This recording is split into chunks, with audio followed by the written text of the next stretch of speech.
नमस्कार।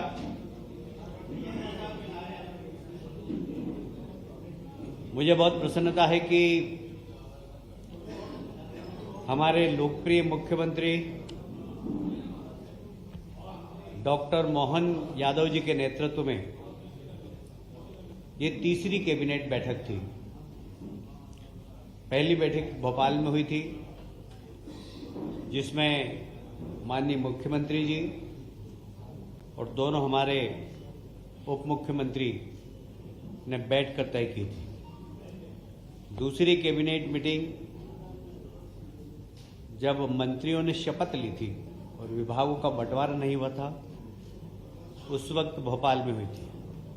और विभाग के बंटवारे के बाद ये तीसरी बैठक है, महत्वपूर्ण बैठक है। और ये विशेषकर हमारे मुख्यमंत्री जी ने रानी दुर्गावती और रानी अवंतिकाबाई लोधी के प्रति अपनी श्रद्धा समर्पित करते हुए जबलपुर में आयोजित की है। दोनों ही महान महिला रानियों ने इस समाज में अपने साहस और वीरता के माध्यम से विपरीत परिस्थितियों में संघर्ष किया और इसलिए उनको आदर्श मानकर राज्य सरकार ने फैसला किया है कि दोनों ही महिला वीर सेनानी के प्रति अपनी आदरांजलि अर्पित करते हुए रानी अवंतिकाबाई लोधी सम्मान हर वर्ष आयोजित किया जाएगा और रानी दुर्गावती सम्मान ये भी हर वर्ष आयोजित किया जाएगा। समाज के अंदर वे महिलाएं जो विपरीत परिस्थितियों में संघर्ष करके समाज सेवा करती हैं, उनको सम्मानित करने का काम राज्य सरकार करेगी। इसके साथ ही इनके जीवन पर आधारित फिल्में, साथ ही विश्वविद्यालय में इन दोनों महान रानियों के लिए फेलोशिप, जिससे आज के हमारे विद्यार्थी इन पे अध्ययन कर सकें, इनके जीवन से प्रेरणादायक बिंदुओं को छूकर समाज को परोस सके। इसलिए सभी विश्वविद्यालय में विद्यालय और महाविद्यालय में पाठ्यक्रम में इनके जीवन की प्रेरणादायी विषय भी समाहित किया जाएगा। आप सभी जानते हैं, संकल्प 2023 ये हमने चुनाव के पहले जनता के बीच में पेश किया था और ये कहा था कि ये संकल्प भी है और मोदी गारंटी भी है। और इस मोदी गारंटी का सबसे महत्वपूर्ण बिंदु जो कि समाज के अति पिछड़े वर्ग से आते हैं, हमारे आदिवासी भाई जो तेंदुपत्ता तोड़ते हैं, उन तेंदुपत्ता तोड़ने वाले हमारे आदिवासी भाइयों को प्रति मानक बोरा, जैसा कि हमने 2023 के संकल्प पत्र में घोषणा की थी, 4,000 रुपये प्रति बोरा के हिसाब से आज कैबिनेट में निर्णय लिया गया है। मैं आपको स्मरण करना चाहता हूं कि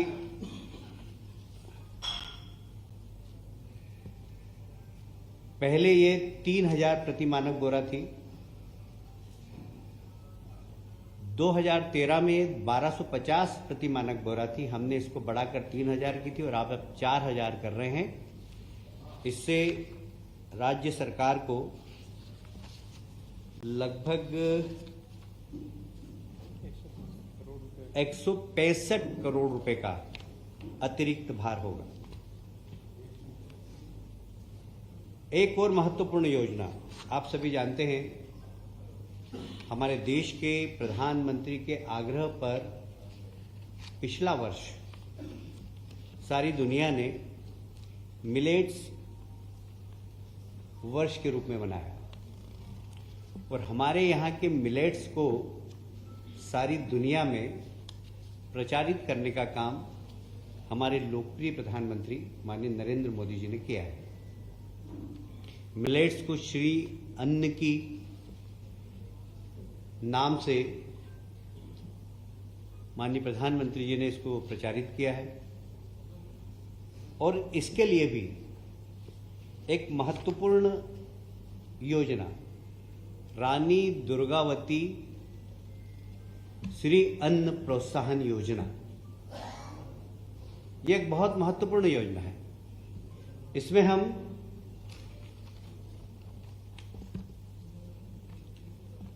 हम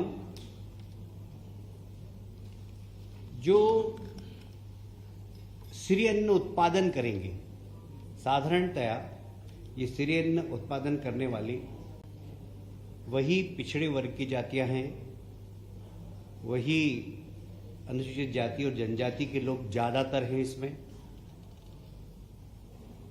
जिसमें कोदो, कुटकी, रागी, ज्वार, बाजरा आदि के उत्पादन करते हैं। इनको प्रति किलो 10 रुपए की प्रोत्साहन राशि प्रदान की जाएगी। ये उनके खाते में सीधी जमा कर दी जाएगी। इसका उद्देश्य सिर्फ यही है कि इस प्रकार के अन्न के प्रति लोगों की रुचि बढ़े और इस वर्ग को उसका ज्यादा से ज्यादा लाभ हो। तो जो मोदी गारंटी है कि गरीब की गरीबी दूर करना, ये गरीब की गरीबी दूर करने का एक बहुत बड़ा उपक्रम है। मैं समझता हूं कि कैबिनेट ने आज इस वर्ग के लिए एक बहुत महत्वपूर्ण निर्णय लिया है। इसके साथ ही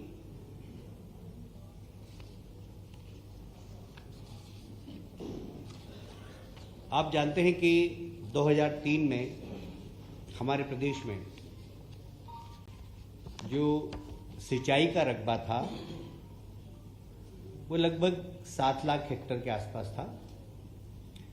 आज लगभग 45 लाख हेक्टेयर के आसपास है।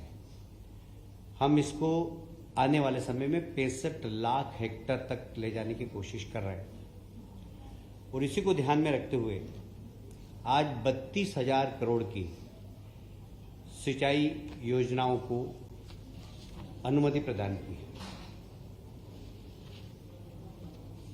सड़क के मामले में भी मुझे याद है 2003 में मैं पीडब्ल्यूडी मिनिस्टर था। इस प्रदेश के अंदर मात्र 60,000 70,000 किलोमीटर सड़कें थी, वो भी गड्ढे वाली। सिर्फ मध्य प्रदेश में एक देवास बाईपास ऐसा था जिसमें एक भी गड्ढा नहीं था, बाकी सारी सड़कें गड्ढे वाली थी।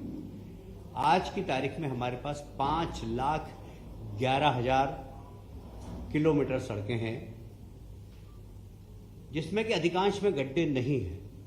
ये एक बहुत बड़ी सड़क की क्रांति भारतीय जनता पार्टी की सरकार ने पिछले 20 वर्षों में की। इसको और आगे बढ़ाते हुए मध्य प्रदेश की डबल इंजन की सरकार, केंद्र सरकार के सहयोग से लगभग 4,500 करोड़ की सड़कें और बनाने का निर्णय आज की मंत्रिमंडल की बैठक में लिया गया है। ये इंफ्रास्ट्रक्चर प्रदेश का बढ़ाने की दिशा में एक बहुत बड़ा कदम है। और कुछ आप सभी जानते हैं कि लगभग 100 वर्षों से ग्वालियर में ग्वालियर व्यापार मेला लगता है। ये सिंधिया राजघराने ने प्रारंभ किया था और लाखों की संख्या में वहां लोग आते हैं। उद्योग मंत्री था तब मैं देश तो ठीक है, आसपास के राज्य राजस्थान और उत्तर प्रदेश से भी लोग आते हैं। इस बार फिर से हमने ऑटोमोबाइल्स में 50% विक्रय कर पर छूट देने का निर्णय लिया है। अभी तक एवरेज यहां पर 500 करोड़ के आसपास का व्यवसाय होता है इस मेले में, जिसमें लगभग 300 करोड़ का व्यवसाय सिर्फ ऑटोमोबाइल्स का है। और ये सेंट्रल इंडिया का बहुत लोकप्रिय मेला है। इस मेले को प्रोत्साहन देने के लिए हमने विक्रय कर में भी लगभग 50% की छूट देने का काम किया है। इसको भी नहीं करना।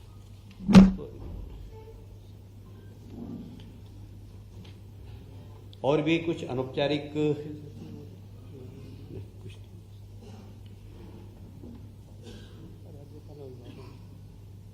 कोई जरूरत नहीं, नो नीड। इसके अतिरिक्त कुछ हमारी अनौपचारिक चर्चाएं भी हुई है।